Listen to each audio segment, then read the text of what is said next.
Hey guys, I'm just going to take you through a basic tour of our van and how to set it up. So if anyone is going to hire it, it's a simple instructional video. Come on over with me, we'll start with unhitching the van from the trailer. Just pop over here and I'll show you some basics about it. So the jockey wheel obviously folds down, it's just got a standard hitch, it just lifts up. It's very light, so it's actually movable for one person, as you can see. And you're just winding the wheel up and down so it comes off, making sure you're taking the trailer plug off and undoing the chain so that if you drive away it doesn't come with it.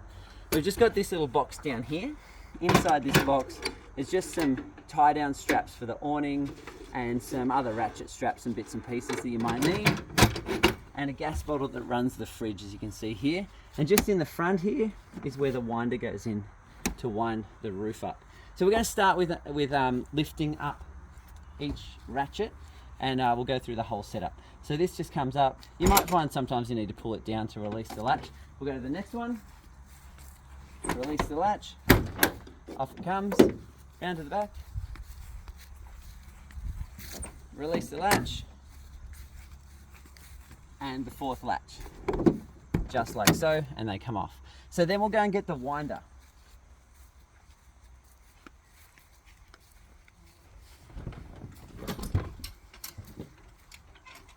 I always keep the winder inside the van. You can't actually get the door open until the roof is unlatched. So we pop it in and wind it up. So you can hear the clicking, that means it's going up. It doesn't click when it's coming down. So what we need to do is wind it up until this cord, the green cord that's right here, goes flat.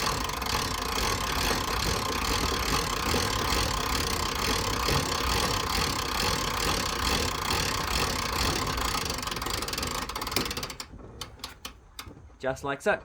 So that's now tight enough for us to be able to start the next steps of the process. So from there, we're going to need to slide the beds out.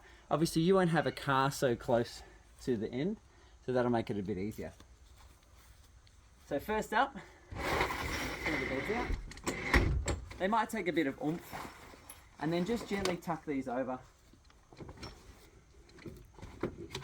Don't pull them too tight straight away because you won't get the structure up inside. We'll go do the other one.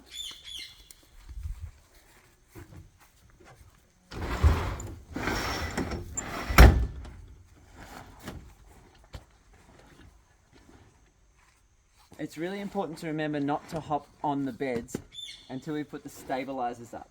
Now I put those under the mattresses in each end, and to put them up, just pop under here. We hook this one in first, and under here you'll see a little triangle lug. Can you see that? So we push the bed up and it latches in. Next one.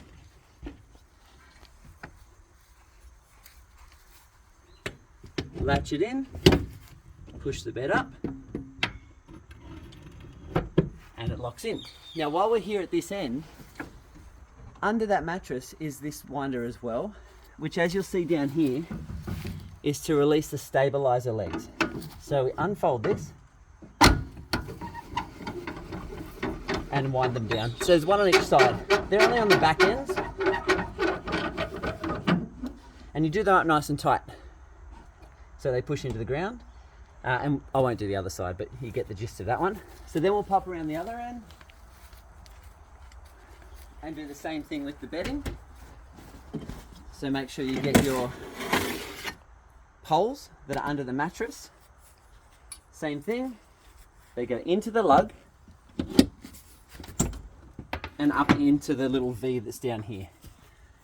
And you do the same thing on the other side, which I'm not going to do right now because we're speeding through this little setup. Great, so from here, we're going to come inside. So come check out our little van. You've got your step down here. It just lifts up and slides down. Doesn't need to lock into place. Come on in. So once we're inside the van, there's a couple of things to do. First one, the cushions are always flipped down so that the beds can slide in here. So I flip them back up. Then we've got a door. So wherever you choose to put that is fine. Stand over there.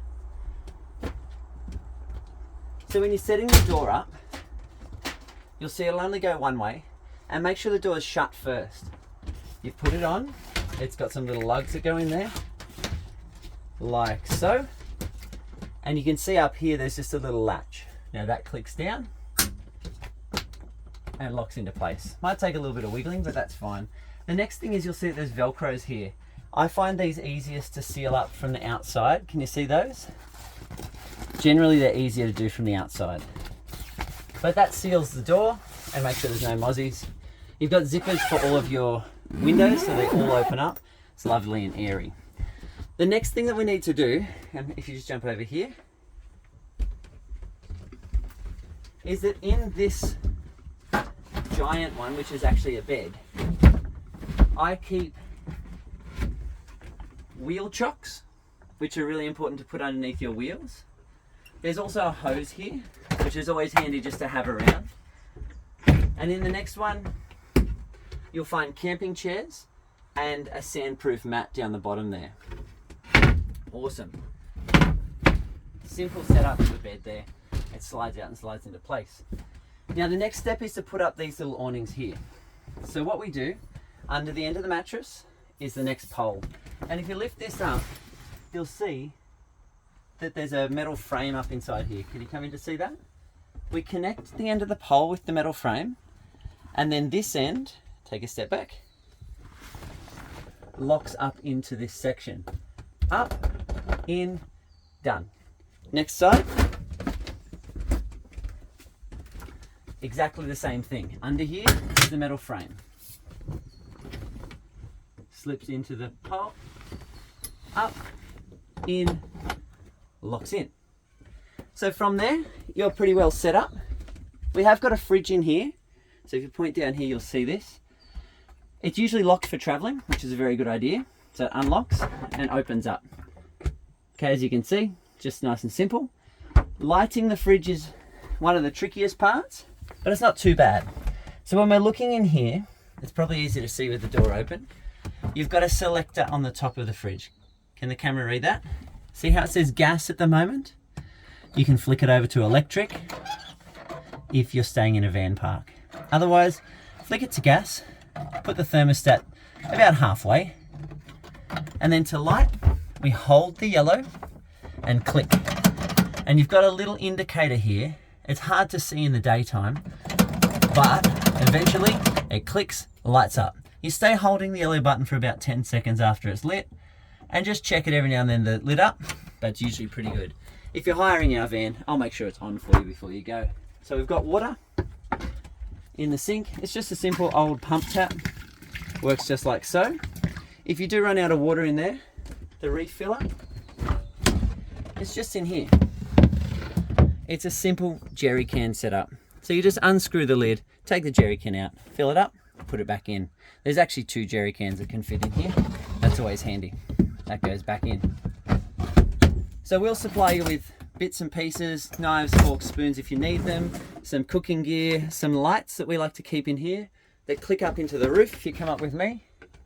They circle in, and then you can just touch them to turn them on. Really simple. And turn them off. So we're going to jump back outside now. I've just got a couple more things to show you about the final setup of the van, and we're ready to go.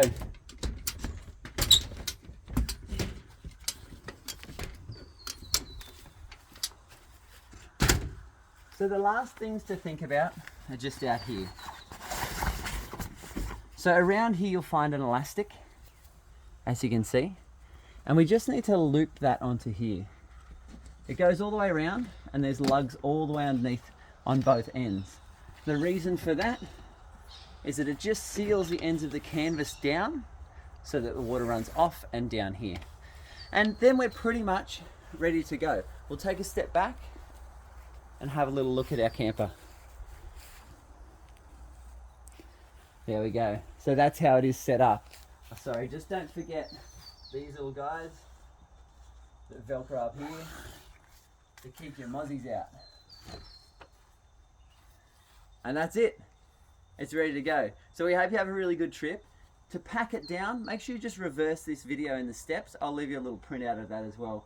That helps you go. If you have a look up here, we do have an awning. It does unzip and fold out here, and obviously maybe look up a King's awning instruction video to set that one up, but it is pretty simple. We hope you have a great trip. Thanks so much, guys. See you soon.